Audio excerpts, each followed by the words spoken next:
On a cool April night in 2006, Brian Shaffer, a bright young medical student, stepped into a crowded bar in Columbus, Ohio.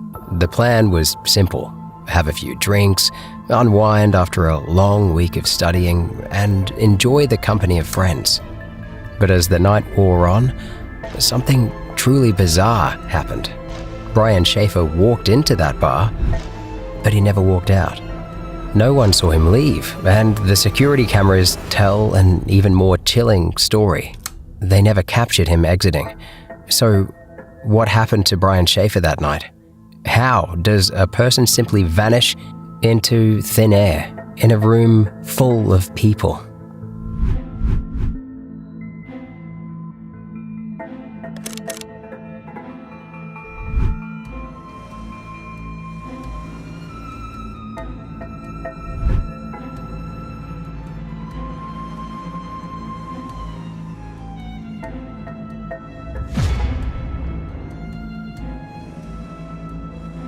Brian Shaffer was a medical student from Columbus, Ohio.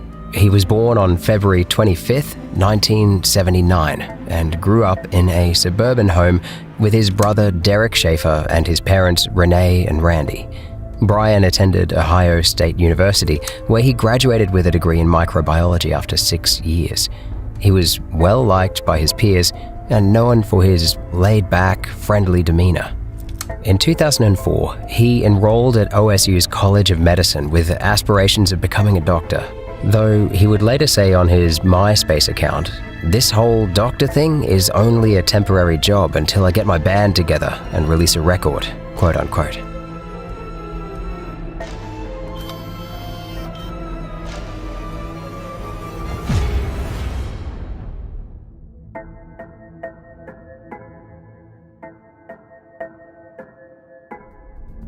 On March 6, 2006, just before his disappearance, his mother, Renee, passed away after a long battle with myelodysplasia, a type of cancer that affects the bone marrow and blood. Brian took her death hard, though he remained optimistic and continued with his studies. He also had a girlfriend, Alexis Wagner, a second-year medical student with whom he was planning a trip to Miami to relax after his spring exams. There's been rumors that Brian was supposedly going to propose during this trip planned for early April. However, Alexis' dad later commented that it didn't seem they'd reached that point to him. Nonetheless, Brian studied hard for his finals in the last days before the spring break and decided to relax from the stress that weekend. Since classes were over and exams were done, he set up a steak dinner with his dad and brother at the Outback Steakhouse in Reynoldsburg, Ohio. Unknowingly to him, this would be his last dinner with his family.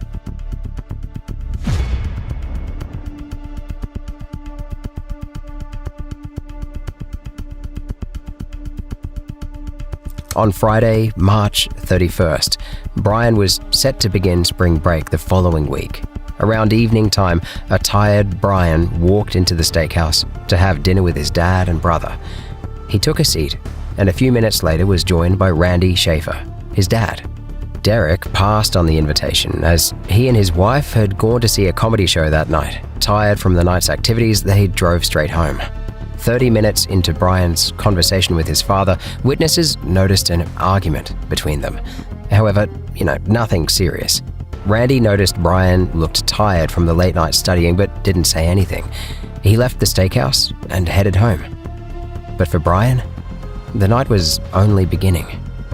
Brian returned to his apartment and waited for his friend, Clint Florence, before starting the night activities.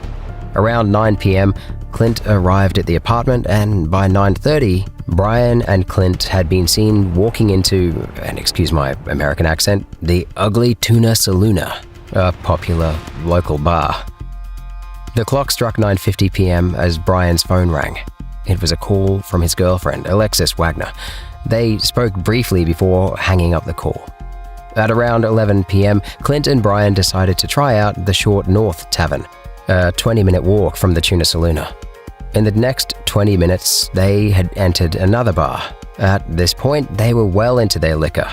Sometime between 11:40 p.m. and 12:30 a.m., Meredith Reed, a friend of Clint's, joined them, and the three returned to the ugly Tuna Saloona, where they continued drinking.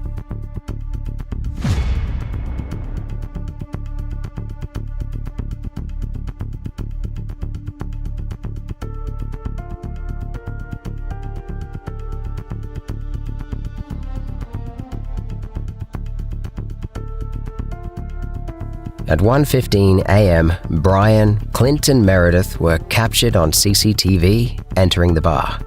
While drinking, Clint and Brian got into a little argument. According to witness interviews, the duo argued for a little bit, but no one could hear what they argued about that night. By 1:55 a.m., Brian was seen again on CCTV outside the bar, chatting with two women. These women were later identified as Amber Ruick and Brighton Zatko. After talking to Brighton for a while, Brian walked out of the camera's view. Now, things get strange here because the Tuna Saloona has CCTV coverage and everyone can be accounted for. Everyone except Brian Shaffer. After that night, he didn't call or text his friends and family. Worried, his girlfriend and father reported him missing almost 60 hours after his disappearance. Brian Shaffer, 27-year-old, standing 6 foot 2 inches, weighing 170 pounds with brown hair and hazel eyes, was officially reported missing. Time of disappearance, 1:55 a.m.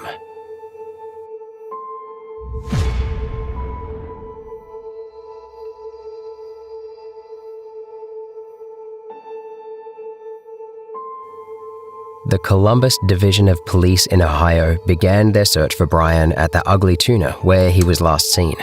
Given that the South Campus Gateway area had a reputation for high crime, the building housing the bar and several other businesses had security cameras. The police began scrubbing through the camera footage. After extensive review, the police saw Brian, Clint, and Meredith Reed arriving at the bar via an escalator around 1:15 a.m. By 1:55 a.m., Brian was captured on camera again before walking off screen. They began considering several scenarios, such as the fact that Brian could have changed his appearance, such as putting on a hat and keeping his head down while making his way out of the building to avoid detection by the cameras. But this would have been picked up as suspicious by the police. No such persons were seen in the footage. There was also a service exit nearby, however, this exit wasn't for public use. The exit led to a hallway on the first floor and out to a construction area with an exterior exit.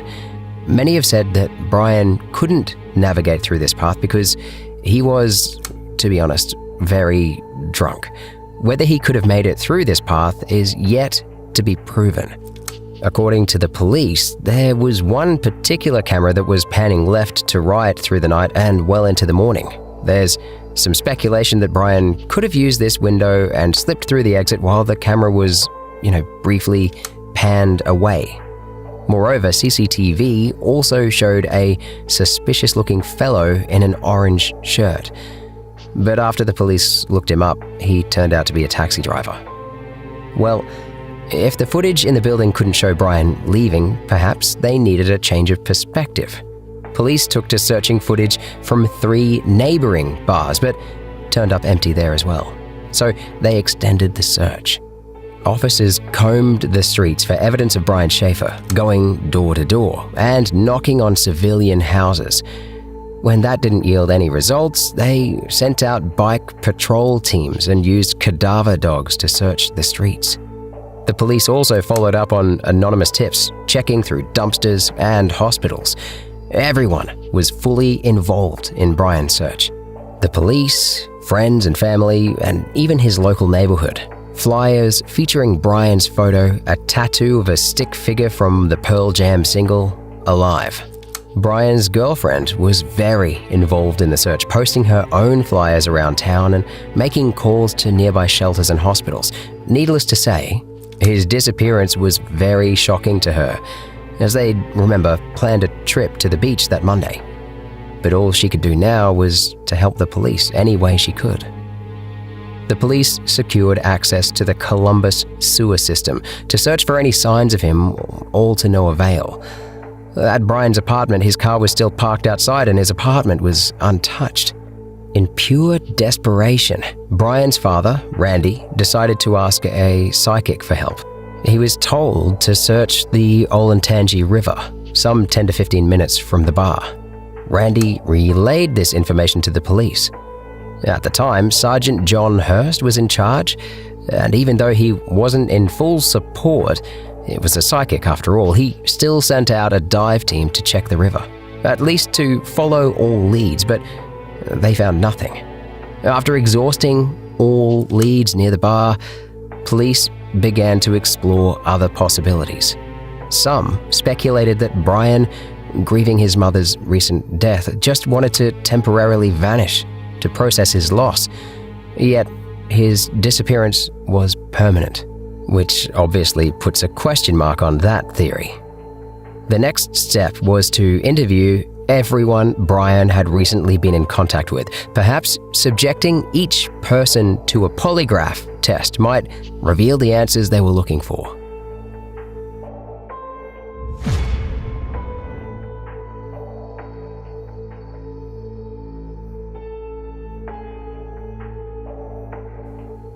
Columbus police asked everyone who had interacted with Brian that night to take lie detector tests. Both Randy and Meredith Reed passed. Some locals in the bar that were interviewed also passed. Strangely, when Clint Florence was asked to take a test, he declined. This was odd. Clint was the only person to spend much time with Brian before his disappearance, so why didn't he want to take the same test the others did? Did he know something else? According to Sergeant Hurst, Clint claimed to have said everything useful in the investigation, but Hurst wanted to dig further, and when he did, Clint said he wouldn't speak further unless he had an attorney, and he refused to take a polygraph test. And that was how Clint Florence became a prime suspect in this case. According to the family and friends of Brian and Alexis, everyone believed Clint was Brian's closest friend, and if anyone was to know where Brian was, it'd be Clint, right? Perhaps Brian's disappearance was tied to the argument they had that night. Meredith had been present at the time of the argument and for most of the time they were together that day, so Clint had said being marked as a suspect was ridiculous because he had an airtight alibi, Meredith Reed. But let's look at the timeline of events for Meredith.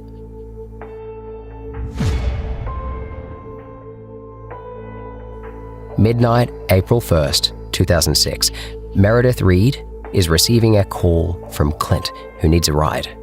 She's wide awake and less than busy, so she offers to pick him up in downtown Columbus. By 12:30 a.m., Clint and Brian had entered her car on Vine Street near North Market, and she was driving them down to the Ohio State University campus. They parked by the Tuna Saluna garage and make their way into the building. After a bit of drinking, Meredith notices both guys arguing. It isn't too serious, so she doesn't interfere. Around 1 a.m., Brian mysteriously disappeared, only to appear shortly after, entering the bar from the top escalator. Between 1:30 a.m. and 1:55 a.m., Brian sees Meredith and Clint walking towards his direction in the building, but they don't spot him. He's walking away from Clint and Meredith towards the opposite corner of the bar's entrance. Several minutes have gone by, and only now are Clint and Meredith realizing they haven't seen Brian in a while and are beginning to search for him in the complex. They're both searching the restrooms and the hallways, but find no sign of him. Meredith opens up her bag and pulls out her phone to call Brian, but she gets his voicemail. She leaves a message offering him a ride home if he needs one. Soon, the bar is about to close as Meredith and Clint are standing outside, waiting for Brian to come out of the building, but we know that's not going to happen. They call it quits, assuming he's left the building already, and drive back to Clint's apartment in Clintonville. The next morning, Meredith is driving Clint to Brian's apartment to retrieve his car. Strangely, neither of them checks to see if Brian is home. They simply drive in and drive back, heading north of campus. Afterward, Meredith heads home to her apartment off Marsh Road while Clint returns to his apartment in Clintonville. Later that day, Meredith goes to work out at the gym. While Meredith is at the gym, Clint calls asking for the police station's number. He has heard from Alexis, and she had told him that she hasn't seen Brian, and they're both worried about him. Meredith sends him the number and contacts the local hospitals afterward, hoping to find any trace of Brian or persons matching his description. By Monday morning, 9 a.m., the case was reported to the police after Brian failed to contact any members of his family or his girlfriend, with whom he'd made plans to travel to Miami that week. Now, before I go any further, here's a question for you watching. Was this an airtight alibi for Clinton William Florence? I'd love to see your responses in the comments. Now, back to it. In the early weeks of Brian Shaffer's disappearance, calls to his phone didn't ring, leading his friends and family to fear that something had happened to him. As the weeks passed, it became clear he wasn't going to return their calls. But here's the thing. Brian's phone wasn't ringing, but his phone kept pinging to cell phone towers in the early weeks of April. When the Columbus police force traced the ping location, they found no new leads. Then the ping stopped altogether, and 6 months later, they resumed. One day, when Alexis called his phone, it rang. According to her, just hearing the phone ring was the most pleasing thing she'd heard in months. Throughout the ordeal, Alexis believed Brian couldn't have run off without an explanation. She believed something had happened to Brian that night that had made him cancel his trip the following Monday. Meanwhile, the new piece of information sent the police into a confusion spiral, but they followed up by contacting Brian's cell phone company, Singular. This was Singular's statement, and I quote, "The phone ringing was likely due to the towers being overloaded with calls, causing the signals to bounce from Tower A to Tower B. This is what gave the impression that the phone was still active. This is known as call looping or signal bouncing." Despite this, the officers requested the last locations where the phone was pinged: the west side of Kenny Road and Main Avenue. After scouring the streets for clues, the police later commented that the pings weren't usage pings, but cell tower communication pings, as they found no new leads. Now, over the years, many theories have surfaced concerning Brian Shaffer's case. To many investigators and officers, the case continues to baffle them today. Just how did Brian Shaffer leave a building undetected by cameras and unsighted by people at the bar? Well, we'll break down some popular theories, but stick around for the last one. That one isn't so popular, but it might just present the answer we've been looking for. Firstly, the smiley face murder theory. This theory suggests that a group of serial killers are responsible for the deaths of young men across the United States, particularly those who are found drowned in bodies of water. The theory gets its name from the smiley face graffiti often found near the locations where bodies were recovered, which some believe is a signature left by the killers. Many people believe these inexplicable deaths, initially classified as accidental drownings or suicides, are actually homicides. The young men targeted are often athletic, successful, and college-educated, fitting a specific victim profile. Now, Columbus police initially looked into this theory, but after much investigation concluded the smiley face wasn't responsible for Brian's disappearance after an extensive search of the Olentangy River and finding no clues or graffiti markings. Perhaps this was something else. Perhaps this was foul play. One major theory the locals believe is that Brian could have been killed and his body disposed of at the nearby construction site. You see, there was an active construction area that was also accessible from the bar's back exit through a service door. This area contained a hole. If someone had a quarrel with Brian, they could have brought him here and disposed of his body in said hole. Some internet users postulate that he was killed and disposed of in nearby dumpsters. However, here's why the hole and dumpster theory doesn't quite work. Sergeant John Hurst, lead investigator on the case, reportedly searched every inch of the ugly tuna saloona and said there was zero chance Brian's body was inside the building. The sergeant also searched the hole as well. He described the hole as shallow, a mere 6 by 6 feet and 4 feet deep. All dumpsters in the neighborhood were properly checked as well, and given the thoroughness of these searches, disposing of Brian's body in a dumpster would have been, difficult to say the least. The police satisfactorily crossed out that possibility. Another theory suggests that Brian, who was known to be a bit of a player, may have been flirting with the two young women he was last seen speaking to outside the ugly tuna saloona. He might have been lured somewhere after engaging in conversation with them before getting abducted. Well, this theory got some credence after Brighton later revealed in an interview that Brian kissed her neck that morning. According to her, she left the restroom, and when she returned, he was gone. Does that mean the ladies weren't involved? Short answer, I doubt they were. Brighton Zatko and Amber Ruick cooperated with the police in their investigation. By all indications, they didn't have anything to do with Brian's disappearance. Some sources say they took polygraphs and some say they didn't. This leads directly back to Clint Florence, one of the last people Brian came in contact with before disappearing.